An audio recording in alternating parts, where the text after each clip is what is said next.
السلام علیکم دوستو جس طرح حضرت سعد ابن ابی وقاص اور چائنا کی سلک روڈ کے ساتھ مارشل آرٹ کی تاریخ کا ایک تسلسل جاری ہے، اور اپنی اس چوتھی ایپیسوڈ کے اندر اپنی پچھلی ویڈیو میں ایک بات جو مجھ سے اس نظر کی وجہ سے ہو گئی غلطی کہ جس میں حضرت علی رضی اللہ تعالیٰ عنہ کا ذکر کرنے جا رہا تھا، اور آپ علیہ السلام کے چچا زاد بھائی تھے، لہٰذا اپنی پچھلی ویڈیو میں نے حضرت سعد ابن ابی وقاص کو آپ علیہ السلام کا چچا زاد بھائی کہہ دیا، جس کی وجہ سے وہ غلطی کو آج سدھارنا بہت ضروری ہے۔ حضرت سعد ابن ابی وقاص آپ علیہ السلام کے ماموں زاد بھائی تھے، لہٰذا حضرت علی کا ذکر کیونکہ میرے ذہن میں تھا اور مجھے اپنی اگلی ویڈیو میں یا اسی ویڈیو میں ان کا ذکر کرنا تھا، تو وہ چچا زاد بھائی کا لفظ میرا ان سے نکل گیا، جس کی میں آج یہاں تلافی کر رہا ہوں۔ اسی کے ساتھ حضرت سعد ابن ابی وقاص رضی اللہ تعالیٰ عنہ کا چین کے سفر سے پہلے یہ بتاتا چلوں کہ وہ حضرت علی ابن ابی طالب جیسے بہت سے ممتاز صحابیوں کے ساتھ بہت سی لڑائیوں میں حصہ لے چکے تھے، جو ہر ماہر تلوار باز بھی تھے، جیسے نبی کریم صلی اللہ علیہ وآلہ وسلم نے مشہور کرپان ذوالفقار سے نوازا تھا، جس نے کہا تلوار نہیں ہے یہ، ذوالفقار کا مقابلہ کر سکتے ہیں، اور کوئی نوجوان جنگجو حضرت علی رضی اللہ تعالیٰ عنہ کا موازنہ نہیں کر سکتا تھا، ان کا مقابلہ نہیں کر سکتا تھا۔ حضرت علی رضی اللہ تعالیٰ عنہ نے اپنی بہادریانہ جنگوں کو مہارتوں میں غیر معمولی بہادری کا مظاہرہ کرتے ہوئے کئی جنگوں میں حصہ لیتے ہوئے کئی جنگوں میں فتح ہوئے تھے۔ ان کی شاندار تلوار بازی نے انہیں اسد اللہ خدا کا شیر کا خطاب بھی دلوایا تھا۔ حضرت علی رضی اللہ تعالیٰ عنہ تلوار پر مہارت حاصل کرنے کے ساتھ ساتھ وہ مقبول بھی تھے، اور مراکش کے قلب سے لے کر شمالی مغرب چین تک مسلم امہ قوم پر زبردست اثر ڈالا تھا، جہاں ابتدائی مسلمانوں نے چھڑی سے لڑنے کا ایک فن کو کوریوگرافی کی تھی، جسے حضرت علی رضی اللہ تعالیٰ عنہ کی چھڑی کا نام بھی دیا گیا تھا۔ تلوار سازی کی دیگر فنون میں سے جیان جانی، جس کا مطلب سیدھی تلوار کے تھے، جو ماضی میں موجود تھی، جسے قرآن پاک کی تلوار عربی میں سلیمان بھی کہا گیا تھا۔ غزوہ خندق کے دوران جب حضرت علی ابن ابی طالب جنگ میں مصروف تھے اور انہوں نے دشمن کے ایک جنگجو کو زمین پر مار گرایا تھا اور اسے قتل کر کے اپنی تلوار اٹھائی، تو دشمن نے ان کے منہ پر تھوک دیا۔ حضرت علی نے خود کو روکا اور اسے قتل کرنے سے گریز کیا تھا، اور کہا تم نے مجھے کیوں بچایا؟ حضرت علی نے دشمن کو جواب دیا، یہ رحمان خدا، تو نے جائیداد اور جان کو مقصد بنا کر نہیں بلکہ حضرت علی رضی اللہ تعالیٰ نے اس کی جان کو بخش دیا۔ تو اس شخص نے حیران ہو کر حضرت علی سے پوچھا کہ اے اللہ کے بندے، تو نے مجھے کیوں بخش دیا؟ تو نے میری جان کو کیوں چھوڑ دیا؟ تو اپنا بدلہ لے سکتا تھا۔ تو آپ حضرت علی نے جواب دیا، میں مقدس روحانی جنگ میں جان مارنا جائز سمجھتا ہوں، اور یہی جائز عمل شریعت نے ہمیں بتایا ہے، لیکن جب آپ نے میرے منہ پر تھوک دیا تو آپ نے میری ذات کو جگا دیا۔ غرور اور غصہ تو میں نے تم پر تلوار سے وار کرنے کے بجائے اپنے جذبے کو اللہ کی خاطر مارا، اس کا ارادہ کیا، یہی میری شریعت نے مجھے سکھایا۔ دشمن نے حضرت علی رضی اللہ تعالیٰ عنہ کی اس بات کو سن کر ان کی جنگی بہادرانہ مہارت کو دیکھ کر، غیر معمولی بہادری کا مظاہرہ دیکھ کر اسلام قبول کر لیا۔ ان کی شاندار تلوار بازی نے انہیں اسد اللہ خدا کا شیر کا خطاب دیا۔ حضرت علی رضی اللہ تعالیٰ عنہ تلوار پر مہارت میں مقبول تھے، اور امام ابن قیم الجوزیہ 1292 to 1350 CE نے اپنی کتاب زاد المعاد میں ورزش کی اہمیت اور جسم پر اس کے اثرات پر زور دیا کہ یہ کس طرح قوت مدافعت کو بڑھاتا ہے، اور اس سے حافظہ اور حفاظت کی جا سکتی ہے، اور حافظے کو مضبوط کیا جا سکتا ہے۔ بیماریاں، انہوں نے یادداشت کو مضبوط بنانے، سوچنے اور پڑھنے کے ساتھ ساتھ سماعت بات کرنے، مشاہدہ کرنے اور آہستہ آہستہ چلنے کے فن کو آہستہ سے تیز رفتاری سے شروع کرنے کے لیے اور اس کے بارے میں بتایا تھا۔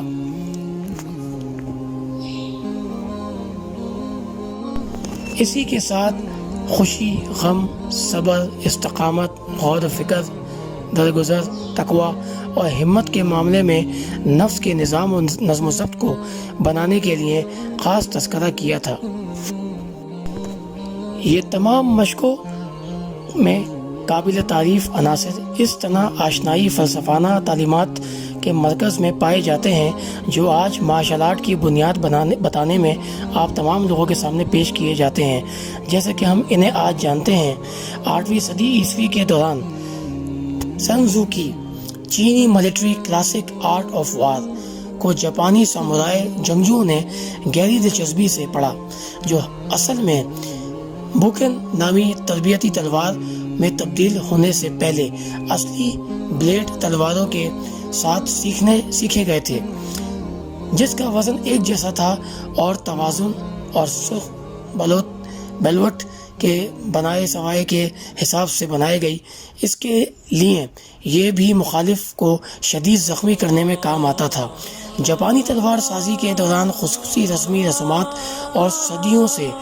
ان کے آقاؤں کی طرف سے دی جاتی تھی۔ ڈاکوؤں کو، عظیم ترین لوگوں کو، ماسٹروں کو، تلوار بازوں کو سب سے پہلے یہ تلوار بازی اور نفسیات پر لاگو کرنے والے تمام احکامات پر چلایا جاتا تھا۔ یہ احکامات آج مارشل آرٹ میں چینی، جاپانیوں کے اور دیگر لوگوں کے اپنے حصول اثب اور تعلیمات میں شامل ہے۔ در حقیقت یہ اسلامی تعلیمات سے نکلی ہوئی تمام وہ عناصر ہیں۔ دوستو، جس طرح عرب میں مدرسوں میں، مسجدوں میں، صحن میں صحابہ اکرام کھلی فضا میں ٹریننگ کیا کرتے تھے،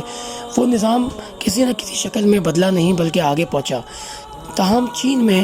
ہر عمر کے ہزاروں مارشل آرٹسٹ پریکٹیشنر مقامی پارک میں اپنے روزمرہ کی زندگی و معاملات کو آغاز کرنے سے پہلے چی چوان کا سیشن کرتے ہیں، جو کہ چائنیز سانسوں کی مشق تائی چی سے منسوب ہے، جو حسن ہا اور پاک ہوا کے بعد اندرونی طرزوں پر سب سے زیادہ استعمال کیا جانے والا ایک آرٹ ہے۔ اس انداز نے کئی دہائیوں سے اپنی نرم حرکات اور ذہنی سکون بصیرت کی وجہ سے بہت سے لوگوں کو اپنی طرف متوجہ کیا تھا۔ پھر بھی اس کی بنیاد اصول حملہ اور قوت کی مذمت یا مخالفت کرنا نہیں ہے، بلکہ حملہ آور کو روکنا اور اس کے لیے قوت کو اپنے خلاف پلٹنا اصل مقصد تھا۔ اسلام کی حدودوں میں موجود روحانی جو فریم ورک ہے، اس کو چینی مسلمانوں کی کامیابی سے فائدہ اٹھایا گیا تھا، جن کو کامیابیوں کی صدیوں تک کی مہارت کی وجہ سے اپنے عروج پر مبنی تھے۔ انہوں نے مارشل آرٹ میں اپنی مہارت کو عالمی کارناموں کی ایک بہترین مثال چھوڑ کر ایک تاریخی سلسلہ بنا کر اور بہت سے مسلمانوں کو، غیر مسلموں کو اور ان کے لیے بھی ایک کنگ فو کی حقیقی اصولوں کی پیروی کرنے اور سکھانے کے لیے تحقیقات کے دروازے، سیکھنے کے دروازے کھول دیے تھے۔ دوستو، بات یہاں ختم نہیں ہوتی۔ ایک صوفی استاد کی ایک دلچسپ کہانی جو اپنی حکمت اور جاپانی زین ماسٹر کے ساتھ مشہور ہے۔ امام ابو الحسن شیرازی 1258 to 1196 عیسوی شہدالی طریقے کی بانی کے بارے میں، یعنی شہدالی طریقے کے بانی کے بارے میں معلومات ہے، جو اس کی تلاش میں نکلے تھے۔ قلب سب سے کامل شخص اپنی عمر کا ابو الفاتح نے انہیں مراکش جانے کا مشورہ دیا، جہاں انہوں نے اپنے استاد شیخ عبدالاسلام بن مشن آف فریس کو تلاش کرنا تھا، جو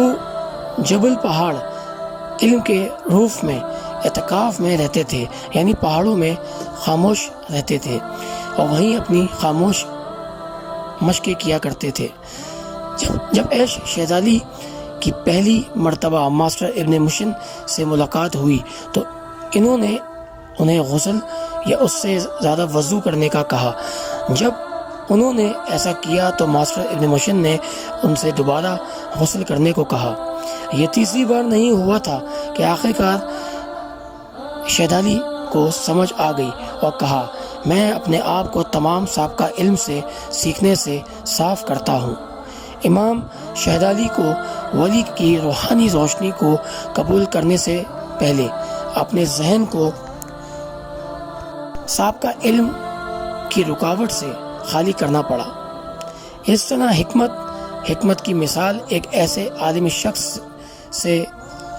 دی گئی جو زین ماسٹر سے ہدایت حاصل کرنا چاہتا تھا۔ جب استاد نے بات کرنا شروع کی تو اسے ایک عالم نے مسلسل روکا جو کہتا چلا گیا، او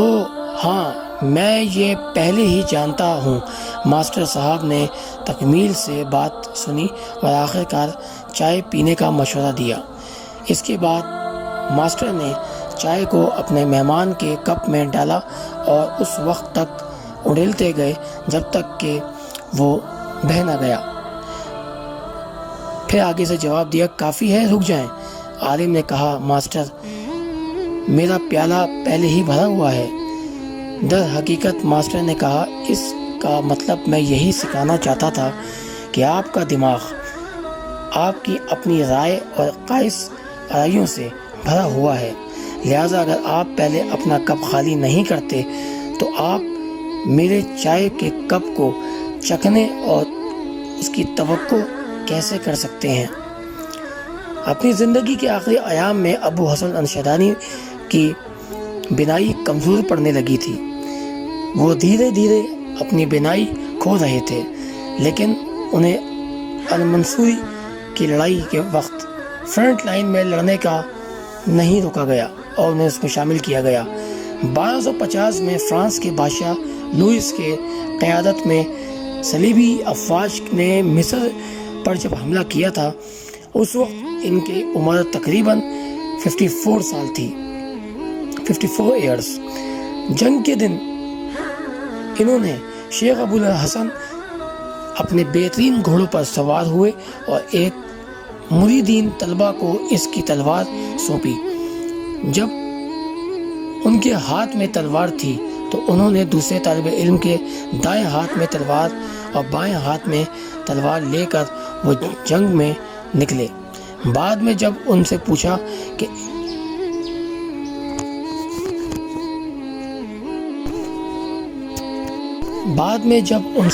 گیا کہ ان کی بگڑی ہوئی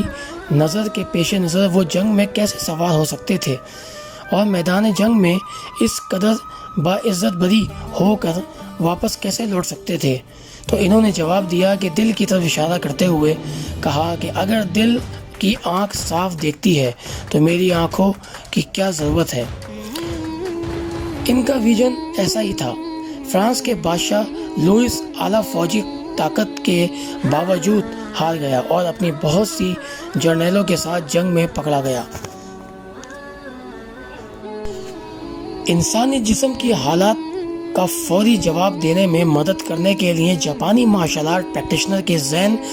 کو تعلیم سوچوں سے پاک کرنے میں مدد کرنے کے لیے منہ ذہن خالی پن یا عدم پن کے اصولوں کو لاگو کرتے ہیں۔ چین میں موجود صوفی اقامات اور بھائی چارے کی طویل تاریخ میں اس طرح کی حکمت مسلمانوں کی فکر اور گہری جڑی ہوئی ہے۔ اس طرح تصوف اور صدیوں کی جبر کے دوران اسلام کو برقرار رکھنے میں ایک اہم کردار ادا کیا تھا، اور کئی بڑی صوفیہ طریقوں کے راستے میں چین اور خاص جن کی حوثی یعنی ہوئی کے رہنے والے لوگوں کی تنظیم اور تعظیم کرتے ہوئے جنہوں نے ان کے مارشل آرٹ کا فلسفانہ پہلو پر بہت اثر ڈالا تھا۔ صوفی اسلام کی ضروری عقائد کو مارشل آرٹ کے ساتھ مل کر عظیم آقاؤں نے سکھایا، جنہوں نے اپنی حکمت کو آنے والی نسلوں تک پہنچایا تھا۔ یہ وہی ہے جو صوفی طریقت ہے، سوائے اس کے کہ یہ نفس کو مکمل کرنے کی تربیت ہے۔ شاگردوں نے دنیا بھر میں ان ممتاز ماسٹروں کی تلاش میں سفر کیا جن کی شہرت ان کی جنگی صلاحیتوں کی نشاندہی کرتی تھی اور ان کی اندرونی طاقت میں مہارت کا انکشاف بھی ہوا کرتا تھا۔ ممتاز ہوئی صوفی شیخ اکثر بت راہوں کی مختلف مقابلوں میں شکست دیتے تھے جن کی تاہم تعین کرتے ہوئے کس کی روحانی طاقت زیادہ ہے، یہ مقابلہ بھی صوفیانہ اور غلبانہ اور بدھ مت کا مقابلہ آپس میں کرایا جاتا تھا، یہاں تک کہ ایک مسلم کنفو طرز پر بھی روشنی ڈالی گئی تھی جس میں کشی کہا جاتا ہے جس کا مطلب ہے 7 جنگوں کا نظام، 7 جنگیں سمجھ سکتے ہیں مطلب۔ مسلم صوفی سنتوں کو بھی فرائض کو بھی یاد رکھتے تھے اور اسی یاد میں اس سے پہلے کا نام 7 شکلوں کی تبدیل کرنے والی مارشل آرٹ صوفی بنیان میں رہنے والے مسلمان کے درمیان ایک بہت مقبول انداز مشہور ہوا۔ یہ بنیان جو چین کے اندر مارشل آرٹ کنفو اسٹائل کے اندر پہنا جاتا تھا، یہ مسلمانوں کی طریقت کا ہی شروعات کا ایک عکس ہے جو آج بھی چین کے اندر دیکھا جا سکتا ہے، اور یہ ایک بہت مقبول انداز ہے جو بعد میں صوبہ شانزے میں پھیلا دیا گیا تھا۔ دوستو، تاریخ بہت طویل ہے اور ہمارے آبا و اجداد مسلمان صحابہ اکرام تمام لوگوں کی مارشل آرٹ کے اندر جو گہرائی سے جو طرز عمل اور طریقت اور تعلیم دی گئی ہے وہ چھپا کر اسے جاپان میں زین کے نام سے خالی دماغ اور چائنا کے اندر الگ نام سے نام دے کر الگ الگ مشقوں میں شامل کر کے آج اسٹائل سسٹم بنا دیے گئے۔ اسی وجہ سے ایک کم علم آدمی جو صرف سیکھنے کے لیے آتا ہے وہ صرف وہی حرکات سیکھ کے جاتا ہے جو حرکات اسے استاد سکھاتا ہے، لیکن گہرائیوں میں جانے کے لیے جو ریسرچ کرنے کا کام کرنا تھا وہ کام شاید لوگوں نے مشکل سمجھ کے یا ناممکن سمجھ کے چھوڑ دیا تھا، کیونکہ لوگ پیسہ، دولت، شہرت، نام، عزت کمانے کے لیے دنیا میں کام کرتے ہیں۔ اس تمام عناصر سے پاک ہو کر میں نے حقیقت میں اپنے آبا و اجداد صحابہ اکرام کی تعریف کو مارشل آرٹ کے ذریعے سے نکالنے کی کوشش کی، لہٰذا میں کافی حد تک کامیاب ہوں۔ میری ہر مدد میں میرے اللہ کا اس میں خاص مدد ہے، میرے دوست احباب کی دعائیں ہیں۔ انشاءاللہ اگلی ویڈیو میں مزید تعلیمات کو آگے بڑھائیں گے اور ہماری ہر ایک ویڈیو ایک خاص سبجیکٹ کو ساتھ لے کے چلے گی۔ ہر ویڈیو پچھلی ویڈیو کا ایک پارٹ ہے، اسے آگے پیچھے کر کے نہ دیکھیے گا، مسلسل نوٹ ڈاؤن کر کے اگر دیکھیں گے تو حقائق بخوبی ثبوت دلیل کے ساتھ سمجھ آ جائے گی۔ امید کرتا ہوں اگلی ویڈیو کے لیے ہمیشہ کی طرح انتظار میں رہیں گے اور میں جلد آپ کے لیے بنا انتظار کرائے ویڈیو ضرور بناؤں گا۔ تھینک یو سو مچ۔ السلام علیکم۔